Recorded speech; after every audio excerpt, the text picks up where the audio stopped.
The Nintendo Switch is home to well over 1,000 games, but there are only so many apps available on the platform and mostly limited to giants like YouTube, Netflix, Hulu and Nico.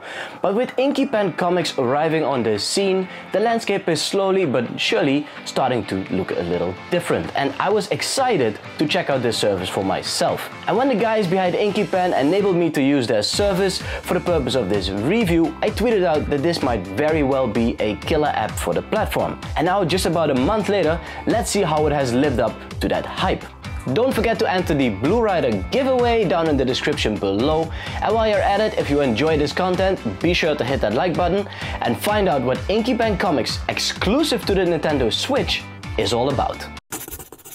InkyPen Comics is a service which offers thousands of comics, graphic novels, manga and strips from renowned publishers like IDW, Dark Horse Comics and paper cuts all the way to the indies.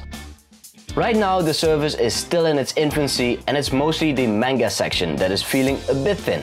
But before I go any further, let me address the elephant in the room: Marvel and DC Comics. I get it, these are the top dogs in the industry and all eyes are set on them, and unfortunately they are no part of the service yet. The team behind InkyPen has managed to tie up with some amazing publishers and have managed to pull in their content for us to enjoy on the Nintendo Switch. And in their push to develop their service, I have high hopes that they might strike a deal with either or perhaps both of them in the near future. With our current library, there is plenty for us to go through, with heavy hitters like Hellboy, The Witcher and Transformers, the latter of which I'm highly addicted to. There are adaptations of video games such as the old school Tekken, Sega's Sonic the Hedgehog, Ubisoft's Assassin's Creed and Dark Souls. And for the younger ones, or for people who grew up with the classics like myself, paper cuts is The Smurfs, Garfield and Dilbert. There's in fact so much to go through, and to me so many unknown titles, that going through the lineup is fascinating as it is. When you boot the app, you're faced with your collection, which gets automatically built as you read any of their content. Once opened, even just by browsing the first page or two, it gets added to your collection, something nice as it is a constant reminder of whatever it is you leaf through. If you want to make any of the comics available to use without access to the internet, you'll have to download the content to your system. Be aware though, these comics can be quite heavy. Downloading any of these can add around 300 MB to your installation size of InkyPen. Pretty hefty considering that you are more than likely downloading quite a few of them. The Discover tab is where all the action goes down. It's here where you can browse for all of the available content, either just by scrolling through it as it is or by using any of the filters or sorting methods. In the third tab, you can search for the franchise of your choosing or for any specific title you are looking for. Once found, simply move over to it, open it up and start thumbing through it to see it move over to your collection. The settings shows your subscription information, you can set your content filter and so on. As an ebook reader, it all works fine, although it isn't without issues. You can read anything in one of the two modes, either by showing a complete spread consisting of 2 pages with the option of zooming in and panning across the pages, or by showing a page full width, having to scroll down to keep on reading. My name is Optimus Prime. Optimus Prime. InkyPen works both by using the button input and by using the touchscreen, which is an obvious choice in the case of the Nintendo Switch, but nice to have regardless. Slide up or down, zoom in to show off the details or make the text more readable, and get up close with your heroes.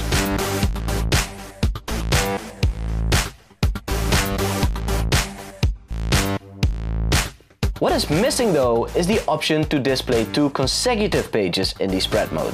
As for various comics, take the Transformers for example, some pages are clearly designed to be shown together. However, in its current setup are being split up wrongly. Another feature which is oddly missing is the option of rotating the screen to vertical mode, and with the Switch's gyro sensors in place, something that is a no-brainer. As I mentioned before, I am a big Transformers fan, more so than any of the Marvel or DC heroes. And to see so many of those amazing comics as part of their library is fantastic. The app itself is free to download, Currently, their service comes at just about $8 per month, which is a great price, as all of the content is available for that fee, regardless whatever tickles your fancy. A case-by-case charge would greatly exceed a plan like this. However, due to the agreement with their content creators, they cannot offer any trial period at this point in time. Sure, it would be nice to be able to download a comic or two or to see how it performs on the Nintendo Switch. But really, who hasn't tried at least one form of ebook reader at this point in their life? In the end, it's what you can expect out of it. What it all comes down to is the features of the app and the service as a whole. I do wonder though what happens to your downloaded comics once your subscription ends. The way InkyPen Comics is set up right now, you cannot take any screenshots or capture video footage for obvious reasons, but I haven't found any information regarding your library post-subscription. InkyPen Comics 1 month later is still pretty much the same as when it first debuted on the Nintendo Switch's eShop, and I do feel quite the same about it still. I think there is a lot of potential here, but it's also clear that there is a definite need for some add-ons quickly to both the service and to the features as an ebook reader. I have spent countless hours digging through the collection and reading quite some of it myself, and it's really enjoyable. The service is available for just about $8 a month, and I think it's safe to just try out 1 month and see for yourself if it has both the collection or the features that you are looking for. Of course, you can also browse their website to have an idea of what all is available on the platform, but really going through it yourself and opening up those comics is quite different from just seeing some of those titles online. Let me know in the comment section down below what you think of this, and if you're planning on trying it out for yourself. Don't forget to enter that Blue Rider giveaway. Thank you so much for watching, and I will see you in the next video.